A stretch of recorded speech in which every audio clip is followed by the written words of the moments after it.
Est-ce que c'est vraiment une bonne idée d'utiliser une ceinture de force dans ses entraînements? Si c'est une question que tu te poses, je vais essayer de te donner quelques éléments de réponse ici. Choisir un accessoire en musculation, c'est un petit peu comme choisir un exercice. Il faut savoir pourquoi on veut l'intégrer dans sa séance. Si tu pratiques de la force athlétique, on est d'accord, il faudra utiliser régulièrement une ceinture de force dans tes séances pour optimiser tes performances, pour soulever plus lourd et du coup pour être compétitif. Maintenant, dans beaucoup d'autres cas, c'est moins évident. Si par exemple, tu ne te sens pas capable de réaliser un squat ou un soulevé de terre avec une technique propre, sans ceinture et sans douleur, alors je pense qu'il est bon de se poser la question de savoir si la charge que tu utilises est adaptée, si ta technique est vraiment correcte et si ton gainage est assez solide sans ceinture. Pour moi, vouloir mettre une ceinture de force trop vite pour mettre plus lourd, c'est un petit peu comme vouloir construire quelque chose sur une fondation qui n'est pas stable.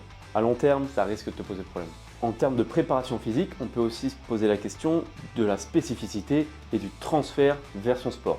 Si par exemple, tu pratiques un sport de combat comme le MMA ou la boxe, utiliser une ceinture de force pour augmenter les performances que tu vas pouvoir faire durant tes séances de préparation physique, ça peut s'entendre. Maintenant, quand tu vas être dans ton sport, dans ta pratique, tu ne pourras pas utiliser cette ceinture sur le terrain ou dans un ring. Donc évidemment, il faudra être capable à ce moment-là de produire de la force de manière efficace, sans accessoires. Et ça se travaille à l'entraînement. Donc tu l'auras compris, le but, c'est pas de nier l'utilité de la ceinture, c'est pas mon genre d'aller dans un extrême. Tu auras compris aussi qu'il n'y a pas une réponse unique pour tout le monde, mais par contre, se poser les bonnes questions, selon moi, c'est déjà un bon début. Ici, le sujet, il est ouvert. Si tu n'es pas d'accord ou si tu veux compléter, n'hésite pas à le faire en commentaire, ça m'intéresse d'avoir vos avis sur le sujet.